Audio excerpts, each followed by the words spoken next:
嗨，朋友们，大家好，我是二斌。这是一个信设 D5 Pro 吸尘器的锂电池，它的故障描述说现在续航很短。看一下，它使用的是2200毫安时的锂电芯，品牌是 XY 的，具体搜索了一下，不知道是哪个厂家。像这种锂电源续航不足，一般是使用到了循环次数、容量降低、内堵值过大造成的。用电池内堵测试仪测试一下电芯的情况。第一块电芯显示的是38毫 4.01 伏。再看一下第二块电芯，显示的是40毫 4.0 伏，第三块40毫 4.0 伏。基本上6枚电芯，它们的内堵值都在40毫左右，电压在 4.0 伏，还是比较均衡的。吸尘器一般使用的是动力锂电芯，到了40毫左右，内堵值就相当的大了。所以说这个锂电源需要更换一下它的电池堵。这款锂电源的保护板是没有断电保护功能的。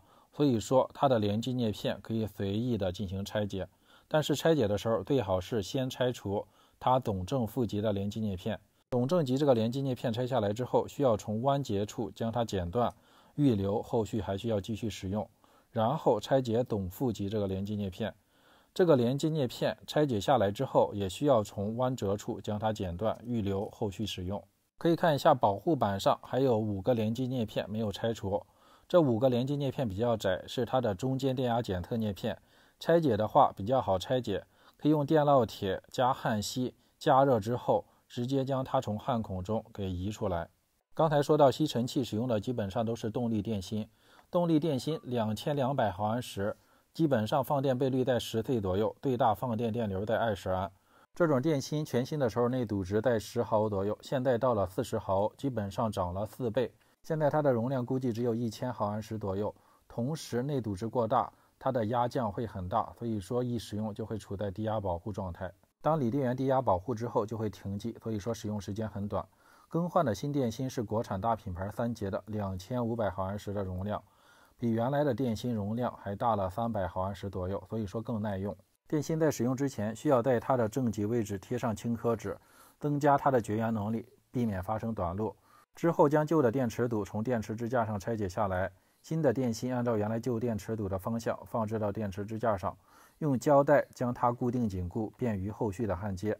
之后就是剪取合适长度的叶片，准备对它进行一下串联连接。主叶片使用的是0.2毫米厚、8毫米宽的镀镍钢片。剪切完成之后，将边缘修整一下，防止过于锋利划伤电芯。看一下电池堵，还需要剪取5个中间电压检测叶片，用于与保护板进行连接。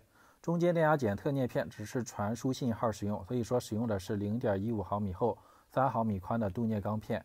将中间电压检测叶片直接焊接到主叶片中央的位置。准备好所有的叶片之后，就可以对这个电池堵进行一下串联连接了。首先焊接上电池堵的总正极，接着焊接其余的连接叶片。这款锂电源的电池支架上都有中间电压检测叶片的位置，直接焊接就可以。同时它的总负极与总正极在同一面，也直接给它焊接上。焊接完一面之后，焊接另一面，这里也是有相应的位置直接对应。这个电池堵不需要从总正极或者总负极向后依次进行连接。串联好电池堵之后，接着处理一下充放电保护板，需要将充放电保护板原来焊孔中的旧焊锡全部给它吸除掉。这里使用吸器加上电烙铁比较方便。将充放电保护板都清理干净之后，接着处理一下电池堵，将胶带拆除，然后将中间电压检测叶片向内弯折一下。接着需要找一下电池堵的总正极，它对准的是保护板上的 B 加焊点，需要对照准确，避免出现错误。找到准确的位置之后，就可以将充放电保护板安装到电池堵上，5个中间电压检测叶片将它们压实，同时用电烙铁加焊锡将它焊接牢固。焊接的时候一定要饱满，避免出现虚焊的现象。虚焊的话，有可能出现信号传输断断续续的故障。安装好中间电压检测叶片之后，将多余的给它剪切掉。接着安装总正负极的连接叶片，将它剪切到合适的长度，与保护板上刚才预留的连接叶片直接点焊连接到一起。安装好保护板之后，不要忘了将它的后侧这个温度检测电阻给它粘贴到电芯上。之后将焊盘上刚才焊接的位置做一下清理，确保上面没有吸珠等残留。清理完成之后，就可以给锂电源插上充电器，看一下充电功能是否正常。接上充电器可以看一下充电指示灯点亮，再看一下充电电流在 0.8 安左右，没有问题。这样的话，这块锂电源就更换电池组，灯加续航完成。朋友们如果有什么建议想法，可以多多关注和留言。那我们就拜拜喽。